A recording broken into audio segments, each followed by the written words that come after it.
which helps in destroying democracy. The capture of the intelligence agencies, we have the Home Minister sitting here, the capture of the CBI, of the ED, of the Income Tax Department. And the systematic placement of bureaucrats who favor their ideology and attack the opposition and anybody who chooses to oppose the RSS. That is the second institutional capture. And the third institute, there are many more. I can go on. संसद SIR और चुनाव सुधार प्रक्रिया पर बहस कर रहा है। सत्ता और विपक्ष दोनों एक दूसरे पर आरोप लगा रहे हैं, कभी निशाने पर ईवीएम और कभी निशाने पर पश्चिम बंगाल, लेकिन निगाहों में हर किसी के पश्चिम बंगाल ही है। इसके पहले एक दिन पहले पार्लियामेंट वंदे मातरम पर डिबेट कर रहा था और वंदे मातरम पर डिबेट करते समय राहुल गांधी पूरे डिबेट से गायब दिखे। पार्लियामेंट की बात मैं जब कर रहा हूं तो लोकसभा की चर्चा में कर रहा हूं। आज राहुल गांधी एसआईआर और चुनाव सुधार पर बात करने के लिए सदन के अंदर मौजूद थे और अपनी बारी आई तो बोले भी। राहुल गांधी अंग्रेजी में अपनी बात की शुरुआत करते हुए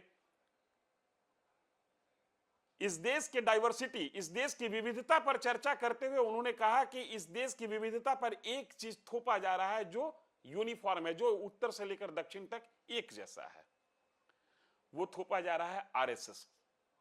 और आरएसएस धीरे धीरे करके देश की सभी स्वायत्त संस्था पर कब्जा कर रही है। फिर क्या था? आरएसएस का नाम लेना और संसद एक तरीके से हंगामे की आगोश में समा गया। दरअसल यह आरएसएस का नाम लेना भी यूं ही नहीं है।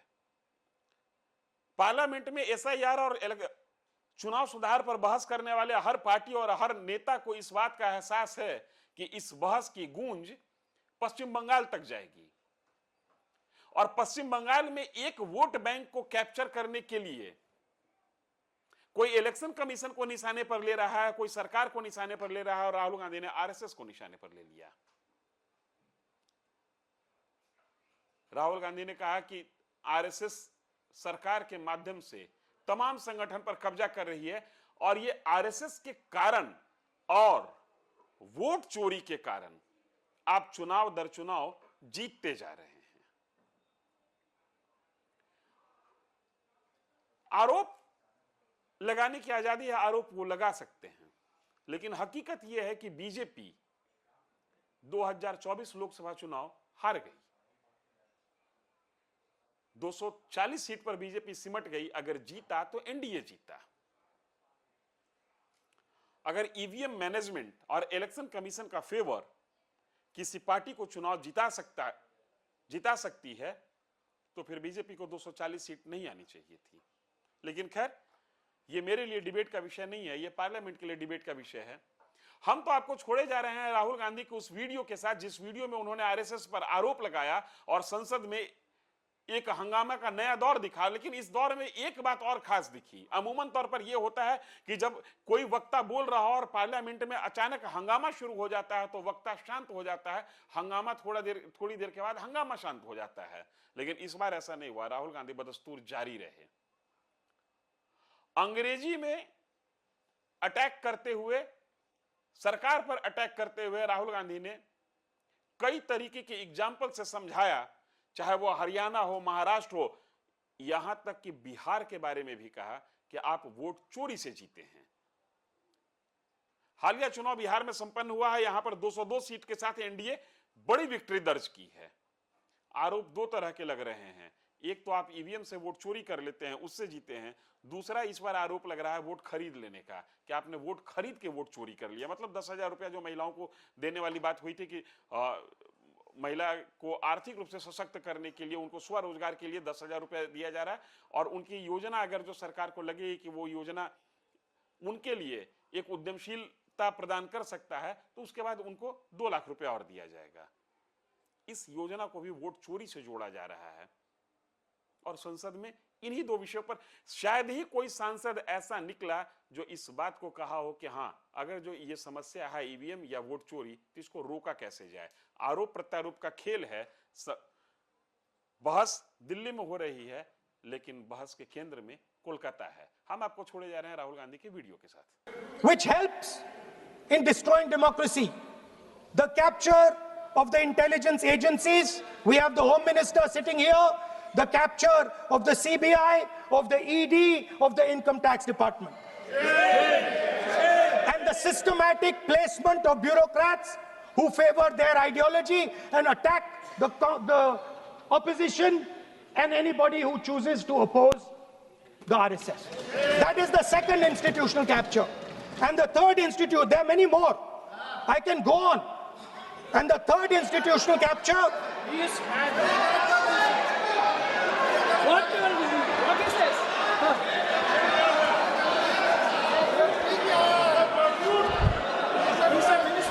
मानिए प्लीज मानिए। Yes, become sonite.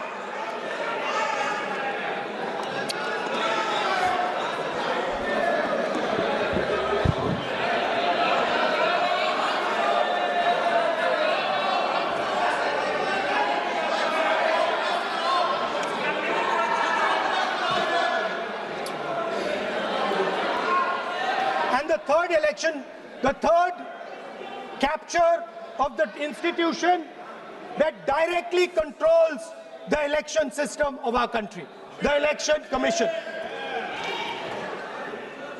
Now, I'm not saying this without proof.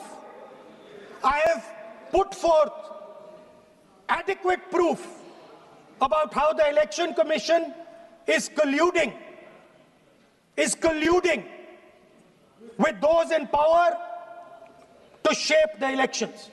But I want to ask three questions first, which will make it very clear that the BJP is directing and using the Election Commission to damage India's democracy. The first question, why is it that the CJI was removed from the selection panel of the Election Commissioner?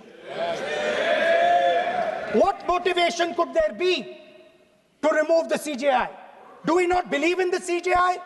Of course we believe in the CJI. Why is he not in that room? I sit in that room. It is so-called a democratic decision. On one side, Prime Minister Narendra Modi and Mr. Amit Shah. On the other side, the leader of the opposition. I have no voice in that room. What they decide is what happens. So the first question, why is the Prime Minister and Amit Shah so keen on choosing exactly who the Election Commissioner is going to be? Second question, and even more devastating question, no Prime Minister has done this in the history of India. In December 2023, this government changed the law. They changed the law to make sure that no election commissioner could be punished for any action they take while they are election commissioner. Yes. Immunity. Why would the Prime Minister and Home Minister give this gift of immunity to the election commissioner? Why would they need to give this tremendous gift that no Prime Minister has given ever before to the election commissioner? Yes. Mr. Shah is looking into the ceiling. Maybe he will answer this question when he speaks. And finally, why was the law with regards to CCTVs and the data that they contain changed? Why was a law put in place that allows the Election Commission to destroy CCTV footage 45 days after the election? What is the need? The answer given is it is a question of data. It is not a question of data. It is a question of stealing the election. Now, what is the result of this institutional capture? What is the result of controlling the Chief Election Commissioner and the Election Commission? First of all, we have a set of election campaigns that are tailored for the Prime Minister. 3-month, 4-month, 5-month-long campaigns are taking place so that the Prime Minister's schedule can be fitted in to the program. Second, we have a Brazilian woman who appears 22 times on the voter list of Haryana. Please. No. 22 times this lady appears. एक minute please एक minute आप नेता प्रतिपक्ष है, मैं इस तरीके से सदन की कार्रवाई नहीं चलने दूंगा। ये सदन है, सदन की गरिमा को बनाए रखें। आप सदन की गरिमा से बोलेंगे तो ठीक नहीं, जैसे सदन नहीं चलेगा। नो, गलत तरीका है आपका, नहीं होगा। आप ले रहिए, आप ले रहिए। नहीं, माननीय प्रतिपक्ष के नेता, आप पहले अपने सदस्यों को समझाइए। नहीं चलेगा, नहीं, ठीक नहीं है। नो, नहीं, बिल्कुल नहीं चलेगा। अगर आप सर माननीय प्रतिपक्ष के नेता, आप अपने सदस्यों को गरिमा समझाइए। सर, बट ये तरीका आप इतने सालों तक यहाँ पर हैं, ये तरीका उचित है क्या? सर, विरोध का तरीका होता है, लेकिन ये उचित तरीका नहीं है। तरीका इधर भी नो, उधर का तरीका क्या है सर? नो, सबका तरीका उधर से होगा, उधर से भी बोलेंगे, इधर से बोलेंगे, सब जगह से बोलेंगे। Speaker sir, I don't agree with the showing of photographs here, but it is a reflection of our democratic structure. This is what is happening in our democracy, that you're not allowing us to show. This Brazilian woman has appeared 22 times on the voter list in Haryana. And not only that, there is one woman whose name has appeared 200 times, more than 200 times in one booth in Haryana.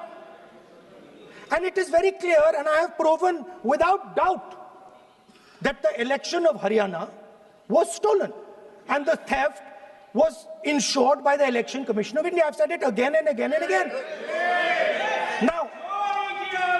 Now, nowhere has the Election Commission answered my questions.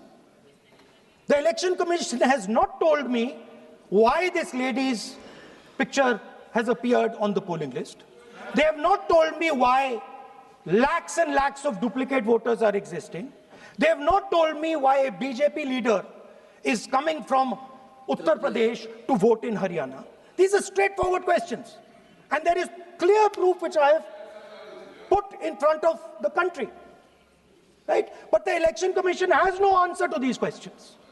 And that is the result of the complete capture of the Election Commission by the people across the aisle.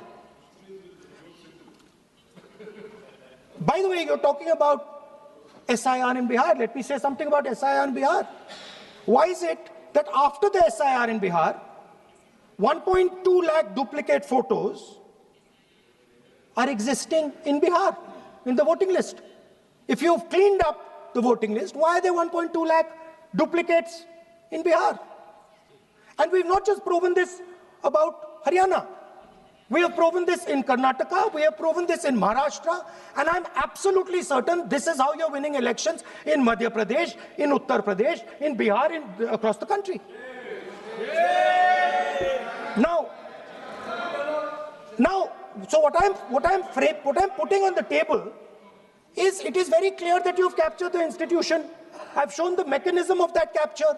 I'm also showing you how the Election Commission is doing things that are completely out of line. I'm not getting any answers. Right? So now, let us come to how, when we are talking about electoral reform. Electoral reform is very simple. The point is Nobody wants to do it. The government doesn't want to do it. What does electoral reform require? What we've been saying. Number one, give machine-readable voter lists to all political parties 1 month before the election. That's the first step. The second step is take back the law that allows the destruction of CCTVs, CCTV footage. Very simple, not difficult. While you're doing that, also tell us what is the architecture of the EVM. Give us access to the EVM. Let our experts go and see what is inside the EVM. Till today, we have not had access to the EVM. We are not shown the architecture of the EVM. We're not physically allowed to go and see an EVM. Give us the architecture. Give us access to the EVM. And finally, please change the law that allows the election commissioner to get away with whatever he wants to do. That's all the electoral reforms you need. And I want to assure the election commissioner that they might be under the impression that this law lets them get away with it. Let me remind them, don't worry, we are going to change the law, and we are going to change it retroactively, and we are going to come and find you.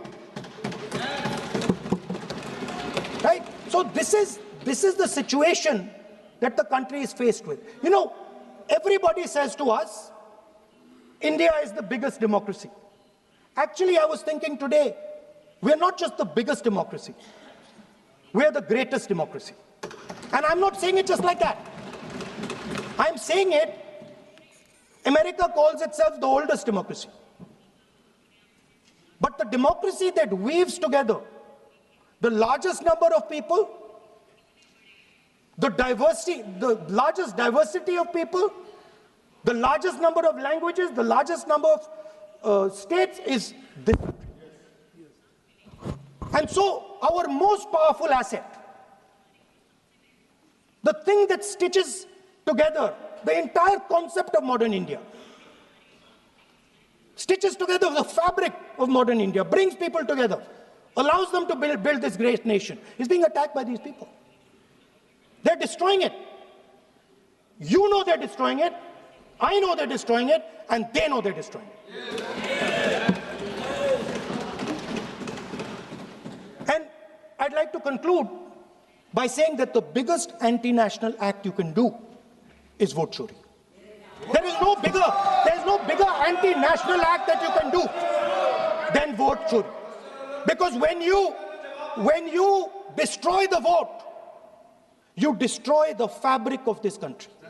You destroy modern India, you destroy the idea of India. So I'd like to conclude by saying vote chori is an anti-national act, and those across the aisle are doing an anti-national act. Thank you.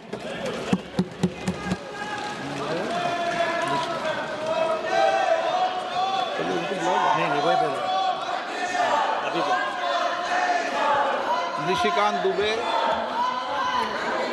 धन्यवाद सभापति महोदय।